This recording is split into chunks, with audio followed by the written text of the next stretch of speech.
Hey everyone, Justin here from the Caddis Fly Shop and Oregon Fly Fishing Blog, and today I'm going to be tying up a little jigged stonefly, well, relatively large jigged stonefly. So let's get started here. I've got a size 10, actually I'm sorry, I cannot get my hooks in a row here. This is a Umpqua XT500 in a size 8 actually, with a 3/16 slotted black nickel tungsten bead on there. So let's get going here. I'm going to start out with some lead wire in 015, and you don't have to do this since this bead is pretty large, but I like to, just to seat that bead right up in place. That was 6 or 7 turns of that 015 wire. We've got a crazy dog on set today that you may remember from previous videos with Alex. So I'm just going to start tying this here with a 70 denier Danville thread in fluorescent fire orange. And first things first, I'm going to come just to the bend of the hook and tie in a little bit of Peacock black ice dub just for a little bump. And this will help kind of flare out my tail, which we'll get to here in a second. And I like to do this just a little bulky with ice dub because that stuff will get picked out and preened up a little bit as you start catching fish on there. And then for the tail, I'm going black stripped Goose Biot. Just 2 of those things, line them up back to back. 2 of those. Line them up so they are, what is that, convex side? Just so they're facing out. Concave side out. Concave side out. Thank you. Okay.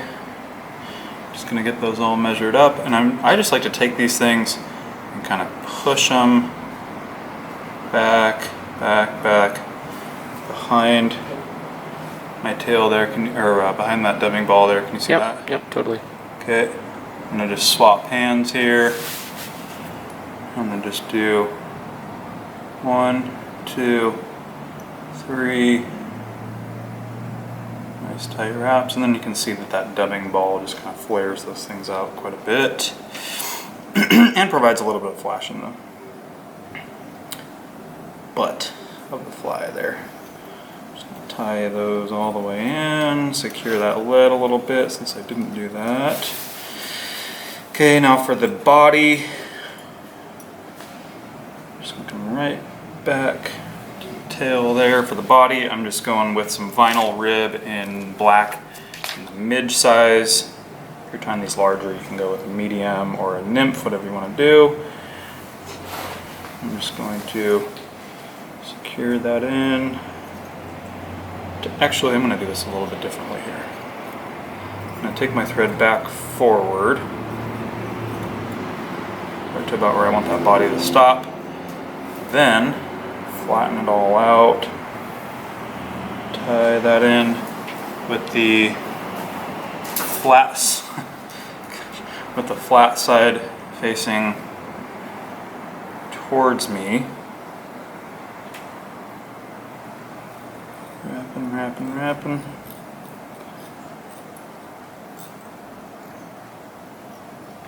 If you haven't ever used vinyl rib or D-rib, it is in the shape of a D. So there's a flat side and then a curved side. So I like to tie that flat side facing me.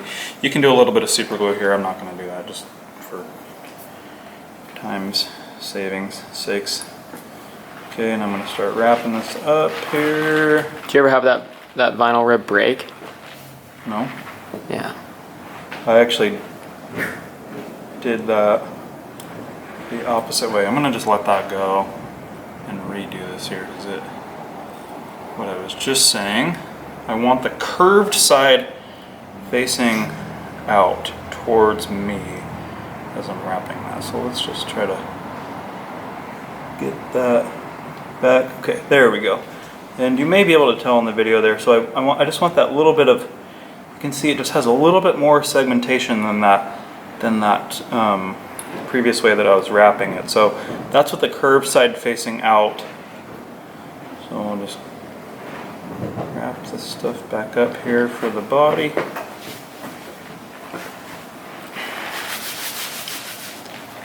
Okay, tie that off. Got a little bit of beer spillage behind the camera here, if you hear that.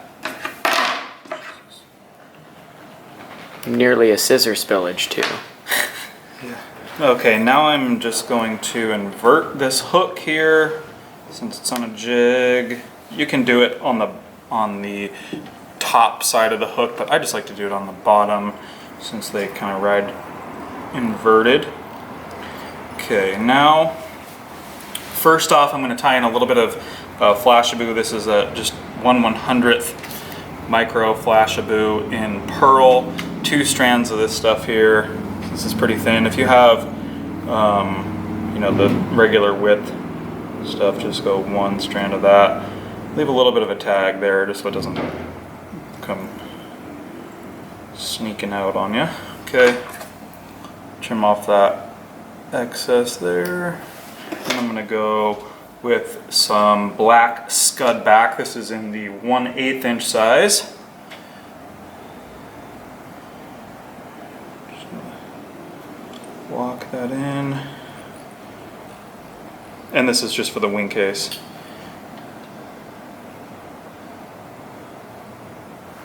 Okay. Now for the legs, we got some black Lifeflex. And I'm just going to tie these in. 1 strand of it here, but it'll be all 4 legs. It'll end up being 4 legs on this fly. So we got that. Wrapping that forward.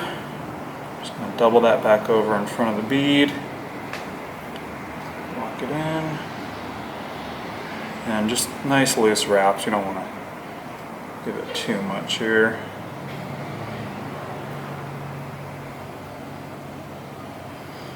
Okay. Leave that untrimmed there just for now. Just so they're not flying all over the place. Okay, now I'm gonna just take some Peacock black ice dub for the thorax. Just dub this on here. You can do it pretty heavy if you'd like. Stoneflies are a pretty substantial bug. And yes, this is a stonefly.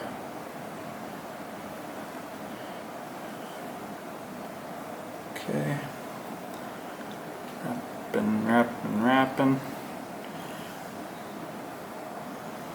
Move this forward. I'm gonna just give it a little bit more, just like with the little dubbing ball on the tail.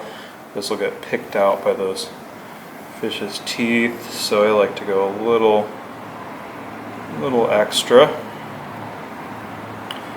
Pull that there. Okay, so now I'm gonna just take this Scud back, pull it forward for your wing case, right up on the bead, or right up on the eye of the hook, just to kind of line everything up. I actually tied this in a little short. You can make this wing casing a little bit longer. You know, you would just stop the body a little bit sooner, so you have a little bit more wing casing, but that looks good.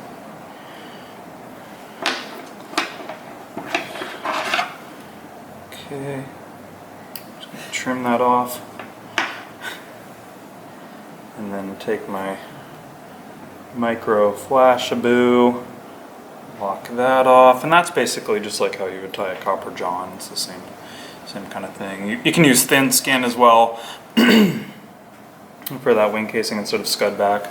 I had Scud back, and then I just trim that last leg there, and I like a little bit of a hot tag. Just going to give it a whip finish right in between these legs here with a tool, not by hand.